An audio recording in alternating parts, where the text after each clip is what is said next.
Smart and legal guidance, download the application now. नमस्कार दोस्तों, आज इस वीडियो के अंदर मैं आपको लॉ स्टूडेंट्स, लॉ ग्रेजुएट्स और जो अपने करंट एडवोकेट्स हैं, इन सभी लोगों के लिए एक बहुत इंपॉर्टेंट जानकारी के बारे में बात करने वाला हूं। आप सभी लोगों को पता होगा, अगर मैं 5, 7 या 10 साल पुरानी बात करूं तो पहले लॉ का दौर इतना ज्यादा नहीं था जितना मैं आज की सिचुएशन में देख रहा हूं ज्वाइन करने के लिए। और अगर मैं आने वाले टाइम की बात करूं, 10 साल, 7 साल, 8 साल के अंदर लॉ का दौर और ज्यादा बढ़ने वाला है। याद रखिएगा, बहुत सारे केसेस आने वाले हैं, याद रखिएगा। इसके पीछे का रीजन क्या है, अगर आप थोड़ा सा गौर से समझोगे ना चीजों को, तब आपको मेरी बात समझ में अच्छे से आ पाएगी। यहां पे मैं आपको एक बात बताने वाला हूं कि आप लोग देख रहे होंगे कि जैसे जैसे इंडिया की पॉपुलेशन अपनी टाइम टू टाइम बढ़ेगी, वैसे ही अपनी अनएम्प्लॉयमेंट भी धीरे धीरे बढ़ेगी। अगर अनएम्प्लॉयमेंट बढ़ रही है तो क्राइम रेट भी बढ़ेगा धीरे धीरे, और अगर क्राइम रेट बढ़ेगा, ज्यादा से ज्यादा केस अपने कोर्ट के अंदर आएंगे, मुकदमे कोर्ट में दर्ज होंगे।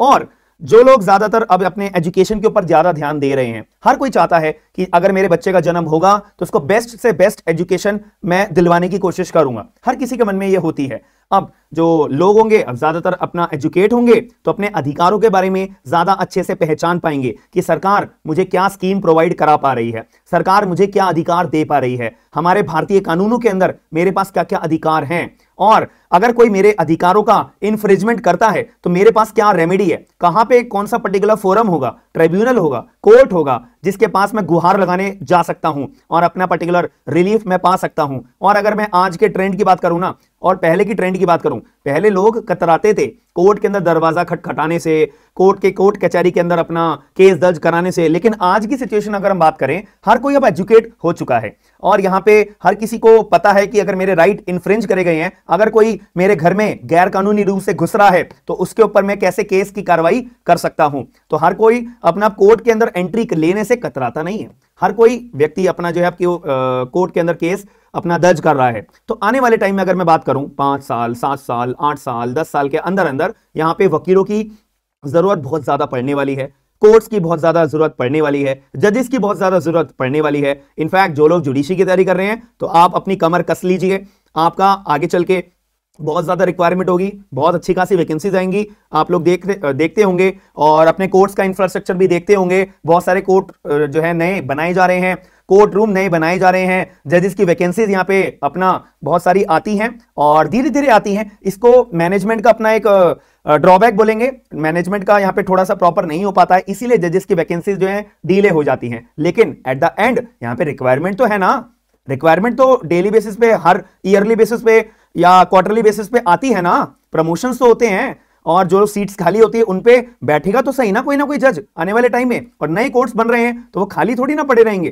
तो इसीलिए यहां पर as per my point of view, यहाँ पे आने वाले टाइम में वकीलों की बहुत ज्यादा रिक्वायरमेंट आएगी। तो जो लोग सोच रहे हैं कि यार वकालत के अंदर अपना पैसे नहीं है, वकालत में कोई केस ज्यादा दर्ज हो नहीं रहे हैं, आप लोग गलत हो। याद रखिएगा मेरी बात, अभी आपके पास टाइम है। आप अगर नए लॉ ग्रेजुएट हो, वकालत करना चाहते हो, लॉ स्टूडेंट हो, तो मैं आपको रिकमेंड करूंगा प्लीज आप अपने कानूनों के अधिकारों के बारे में सबसे ज्यादा ध्यान दीजिए। कहने का मतलब यह है कि आपके पास जो लॉ सब्जेक्ट्स हैं उन पे सबसे ज्यादा फोकस करिए। और जब आप अपना कानून पढ़ लोगे ना, तब आपको रियलाइज होगा कि यार हम पहले कैसे थे और अब में हमारे में क्या इंप्रूवमेंट है। आपके बात करने के लहजे से ही चेंज आने लगेगा, लोगों को आप जो है एजुकेट कर पाओगे। और जब एट द एंड आप इस पोजीशन पे आ चुके होंगे कि हाँ अब मेरी वकालत खत्म हो गई है, अब मैं एज एन एडवोकेट कोर्ट में प्रोसीड करूंगा, तो आपको फिर अपना दूसरा काम करना पड़ेगा। किस चीज के ऊपर? प्रैक्टिकली आपको चीजें कैसे डील करनी होती है, मेरे सीनियर एडवोकेट कोर्ट में कैसे प्रोसीड कर रहे हैं, कैसे जज साहब से बात कर रहे हैं, कैसे एटिकेट्स क्या क्या होते हैं एक एडवोकेट के while proceeding in the court. ये सारी चीजें आपको सीखने को जब मिल पाएंगी, कोई किताबी नॉलेज से ये चीज आप नहीं सीख पाओगे। तो लोग क्या करते हैं, यहाँ पे अपना वकालत खत्म कर लेते हैं और सीधा अपना कोर्ट में प्रैक्टिस करने आ जाते हैं। वो अपनी प्रैक्टिकल नॉलेज तो बहुत अच्छी गेन कर लेते हैं, लेकिन किताबी नॉलेज उनके अंदर थोड़ा सा दिक्कत वाली बात आ जाती है। इसी वजह से जो वकील लोग होते हैं वो जल्दी ग्रो नहीं कर पाते। दोनों चीजें जरूरी होती है, एक तो किताबी नॉलेज, प्रैक्टिकल थ्योरेटिकल नॉलेज कि कानून में एक्चुअल में कानून की किताबों में लिखा क्या है। दूसरी बात प्रैक्टिकल नॉलेज कि अब मेरे को कानूनी रूप से थ्योरेटिकल नॉलेज तो है, अब मैं अपने क्लाइंट को प्रैक्टिकली रूप से कोर्ट में प्रोसीड करके कैसे अपना रिलीफ दिला सकता हूं। तो ये एक इंपॉर्टेंट बात है, याद रखिएगा। आने वाले टाइम में वकालत का दौर बहुत अच्छा रहेगा और पॉपुलेशन जैसे बढ़ रही है, जैसे मैंने आपको स्टार्टिंग में बताया था, वीडियो के स्टार्टिंग में एग्जाम्पल के रूप में, आप इस चीज को खुद एनालाइज करिएगा और बात को समझिएगा। और जो लोग अभी करंट एडवोकेट्स हैं आप जो नए नए एडवोकेट्स हैं मैं उनकी बात करूंगा, आप जो है सीनियर के साथ अपना एसोसिएट हो ना, तो घर जाके आप अपना थ्योरेटिकल नॉलेज लीजिए, कोर्ट जाके अपनी प्रैक्टिकल नॉलेज लीजिए।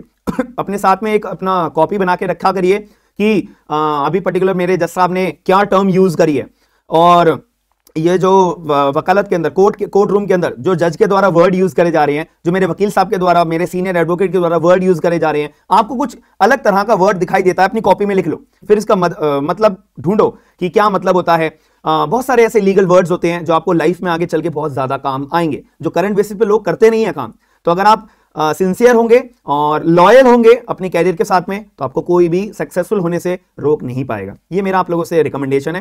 तो आपको अगर वीडियो के अंदर जो मैंने जानकारी प्रोवाइड कराई है वो समझ में आई है, और आप लोगों का क्या पॉइंट ऑफ व्यू है, जो मैंने आपको अपना ओपिनियन बताया है वो सही है या गलत है, कि अब जो है ज्यादातर लोग अपने एजुकेट हैं और उनको अपने अधिकारों के बारे में पता है, और धीरे धीरे और ट्रेंड इसका बढ़ता जा रहा है। हर कोई सोशल मीडिया पे आ चुका है और हर कोई अपनी कानूनी रूप से जानकारियां देता है, और जिन लोगों को वो रील देखते होंगे, शॉर्ट्स देखते होंगे, यूट्यूब वीडियो देखते होंगे, जिन लोगों को पता नहीं होता, फिर भी उनको अब जानकारी से उनको सभी लोगों को पता लग जाता है कि कैसे मेरे को अपने वकील साहब को हायर करना है, कैसे वकील साहब मेरे केस को प्रोसीड करेंगे, और अगर वकील साहब के द्वारा भी कोई अपना नेग्लिजेंस दिया जाता है तो मैं वकील साहब के ऊपर क्या कार्रवाई कर सकता हूं, कैसे कर सकता हूं, जज साहब कैसे कार्रवाई कर सकते हैं, कैसे नहीं कर सकते हैं, वगैरह वगैरह। तो इसलिए मेरा आप लोगों से रिकमेंडेशन यही है कि अपना वकालत को दो पहलू पे अपना तैयार करिए। पहला किताबी नॉलेज, दूसरा प्रैक्टिकल नॉलेज। ये दोनों अगर आपके हाथ में होगी आपको कोई नहीं रोक पाएगा, याद रखिएगा। और आप अपने खुद के अंदर भी ये जानकारी एक बार अपना पहचानिएगा कि क्या ये दोनों जानकारियां मेरे पास हैं। अगर हैं तो आप अपना कंसिस्टेंसी से वर्क करते रहिए, आपको सक्सेस जरूर मिलेगी, याद रखिएगा। बाकी मिलते हैं नेक्स्ट वीडियो के अंदर। थैंक यू, धन्यवाद।